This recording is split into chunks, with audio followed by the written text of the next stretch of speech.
R Ambedkar സന്ധി ചെയ്യുന്നു.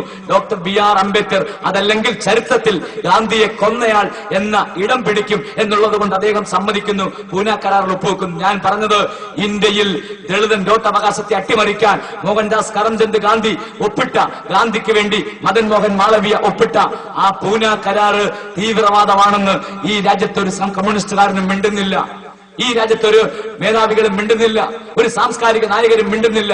എന്ന് പറഞ്ഞാൽ അത്രമാത്രം മൃഗീയമായി ഈ രാജ്യത്ത് അവകാശങ്ങൾ നിഷേധിച്ചപ്പോൾ അത് തീവ്രവാദമാണെന്ന് പറയാൻ ഇവിടെ സാംസ്കാരിക നേതാക്കളില്ലായിരുന്നു. വഴി നടക്കാനും വെള്ളം കുടിക്കാനും മാറി മറയ്ക്കാനും സഞ്ചരിക്കാനും ദൈവത്തെ ആരാധിക്കാനുള്ള അവകാശങ്ങൾ ഈ കേരളത്തിന്റെ മണ്ണിൽ ഇന്ത്യയുടെ തെരുവീതികളിൽ നിഷേധിച്ചപ്പോൾ അത് തീവ്രവാദമാണെന്ന് പറയാൻ ഇവിടെ സാംസ്കാരിക നായകരുണ്ടായിരുന്നോ? ഇവിടെ സാംസ്കാരിക പ്രബുദ്ധരുണ്ടായിരുന്നോ?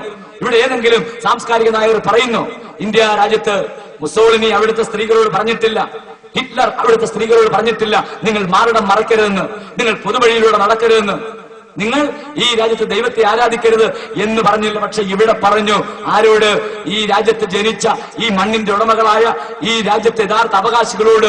ഇന്ത്യയിലെ ഈ രാജ്യത്തെ ജാതി മേധാവികൾ ചാതുർവർണ്ണ്യം, മനുസ്മൃതി എന്ന് പറയുന്ന ഭരണഘടന മുന്നോട്ട് വെച്ചുകൊണ്ട് അതിലൂടെ അവർ പറഞ്ഞു നിങ്ങൾ പൊതുവഴിയിലൂടെ നടക്കാൻ പാടില്ല, നിങ്ങൾ വെള്ളം കുടിക്കാൻ പാടില്ല, നിങ്ങൾ ദൈവത്തെ ആരാധിക്കാൻ പാടില്ല, നിങ്ങൾ ഈ രാജ്യത്ത് ഒന്നും ചെയ്യാൻ പാടില്ല, ഈ രാജ്യത്ത് അടിമ കമ്പോളങ്ങളിൽ വിൽക്കുകയും വാങ്ങുകയും ചെയ്യേണ്ടവരാണ് എന്ന് പറഞ്ഞപ്പോൾ ഒരു സാംസ്കാരിക നായകരും ഇന്ന് തീവ്രവാദത്തെ കുറിച്ച് പറയുന്നവർ അവരുടെ പിൻഗാമികൾ ഒരക്ഷരം മിണ്ടിയില്ല. ഞാൻ പറഞ്ഞത് ഈ രാജ്യത്ത് യഥാർത്ഥ അവകാശികൾക്കെതിരെ, മണ്ണിന്റെ മക്കൾക്കെതിരെ എല്ലാ കാലത്തും ഇങ്ങനെ തീവ്രവാദവും ഭീകരവാദവും മാവോയിസവും ഒക്കെ ആരോപണങ്ങൾ ഉയർന്നു വരാറുണ്ട്. നിങ്ങൾ തിരിച്ചറിയണം. ഞാൻ എന്റെ പ്രസംഗം ചുരുക്കുന്നു. 1992 ഡിസംബർ മാസം 6-ാം തീയതി ഇന്ത്യയിലെ ഏറ്റവും വലിയ മതേതരത്വത്തിന്റെ പ്രതീകമായിരുന്ന ബാബരി മസ്ജിദിന്റെ തങ്ക താഴിക്കുടങ്ങൾ ഇടിച്ചു നിരത്തുമ്പോൾ ഇന്ന് 17 വർഷം കഴിഞ്ഞ് ലിബർഹാൻ കമ്മീഷൻ റിപ്പോർട്ട് 800 കോടി രൂപ നമ്മുടെ ഖജനാവിൽ നിന്ന് കൊള്ളയടിച്ച ആ റിപ്പോർട്ട് ചെലവഴിച്ച ആ റിപ്പോർട്ട് ഇന്ത്യയുടെ മേശപ്പുറത്തിരിക്കുമ്പോൾ ഒരാളെങ്കിലും പറഞ്ഞോ ലിബർഹാൻ കമ്മീഷൻ റിപ്പോർട്ട് നടപ്പിലാക്കണമെന്ന്? കമ്മ്യൂണിസ്റ്റ് പാർട്ടി പറഞ്ഞോ? കോൺഗ്രസുകാർ മിണ്ടുന്നില്ല. ഈ രാജ്യത്തെ ഒരു പാർട്ടികളും മുസ്ലിം ലീഗ് പോലും പറയുന്നില്ല. ഒരു ഡിമാൻഡായിട്ട് തന്റെ ഇടമില്ലാത്ത, നാണമില്ലാത്ത, ഉളുപ്പില്ലാത്ത കേരളത്തിലെ മുസ്ലിം ലീഗ് നേതൃത്വത്തോട് ഞാൻ ചോദിക്കുന്നു, എന്തിനാണ് നിങ്ങൾ കോൺഗ്രസുകാരോട് എന്താണ് ഈ ലിബർഹാൻ കമ്മീഷൻ റിപ്പോർട്ട് ഇന്ത്യയുടെ മേശപ്പുറത്ത് വന്നിട്ട് അതിലെ പ്രതികൾ ഇന്ത്യയുടെ പാർലമെന്റിലും ഇന്ത്യയിലെ നിയമസഭകളിലും MLA-മാരായി MP-മാരായി മന്ത്രിമാരായി ഇരിക്കുമ്പോൾ നിങ്ങൾ ഒരക്ഷരം മിണ്ടാതെ ഇന്നും ഈ കേന്ദ്ര മന്ത്രിസഭയുമായി കേന്ദ്ര മന്ത്രി പദവുമായി ഇങ്ങനെ ഇരിക്കുന്നത് എന്ന് പറഞ്ഞാൽ സമുദായത്തെ ഒറ്റുകൊടുത്തിട്ട് സമുദായത്തിന്റെ താല്പര്യങ്ങൾ സംരക്ഷിക്കുന്നു എന്ന് പറയുന്നവർ പോലും ലിബർഹാൻ കമ്മീഷന്മേൽ ഒരു അഭിപ്രായം പറയുന്നില്ല. പക്ഷെ സോഷ്യൽ ഡെമോക്രാറ്റിക് പാർട്ടി ജാഥ നയിക്കുന്നു.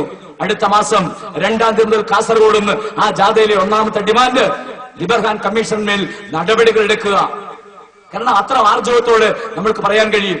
കേരളത്തിൽ ദളിതുകൾ പീഡിപ്പിക്കുമ്പോൾ, ചെങ്ങറയിൽ സമരം ചെയ്ത് അട്ടിമറിക്കപ്പെടുമ്പോൾ, ആ സമരത്തെ നക്കിക്കൊല്ലുമ്പോൾ കേരളത്തിൽ മുസ്ലിം ലീഗോ കേരളത്തിലെ ആരും പറഞ്ഞില്ല ദളിതർക്ക് ഭൂമി കൊടുക്കണം. പറയുന്നില്ല. ഞാൻ പറഞ്ഞത് ഇടതുപക്ഷം അങ്ങനെ ഒരു പക്ഷമേയില്ല, വലതുപക്ഷം ഒരു പക്ഷമേയില്ല. നിങ്ങൾക്കറിയുമോ സോഷ്യൽ ഡെമോക്രാറ്റിക് പാർട്ടി അഭിസംബോധന ചെയ്യുന്നത് ഇത്തരം പ്രശ്നങ്ങളിലാണ്. കാരണം ദളിതർ, മുസ്ലിങ്ങൾ ഈ രാജ്യത്തെ വിഭിന്നരല്ല. കമ്മ്യൂണിസ്റ്റ് പാർട്ടികൾ ഈ രാജ്യത്തെ ദളിതന് വേണ്ടി എല്ലാം ചെയ്തു എന്ന് പറയുന്നുണ്ട്. ഇത് കണ്ടില്ലേ? ഞാൻ ഇങ്ങോട്ട് വരുമ്പോൾ കണ്ടു ചിത്രലേഖ. ഈ ഇവിടുന്ന് ഒരു 15-25 കിലോമീറ്ററിനപ്പുറം പയ്യന്നൂരിൽ ഓട്ടോറിക്ഷ ഓടിക്കുന്ന ഒരു ദളിത് സ്ത്രീ ചിത്രലേഖ കഴിഞ്ഞ 10 വർഷക്കാലമായി 2004 മുതൽ 6 വർഷക്കാലമായി കേരളത്തിൽ ഒരു ദളിത് സ്ത്രീ പീഡിപ്പിക്കുന്നു. കമ്മ്യൂണിസ്റ്റ് പാർട്ടിയുടെ നാട്ടിൽ പയ്യന്നൂരിൽ അവിടെ ഓട്ടോറിക്ഷ ഓടിച്ച് ജീവിക്കുന്ന ചിത്രലേഖയെ 2004 അവരുടെ ഓട്ടോ കത്തിച്ചു, തകർത്ത് ചാമ്പലാക്കി. ഇന്ന് ഈ കഴിഞ്ഞ മാസം പുതിയ ഓട്ടോറിക്ഷയുമായി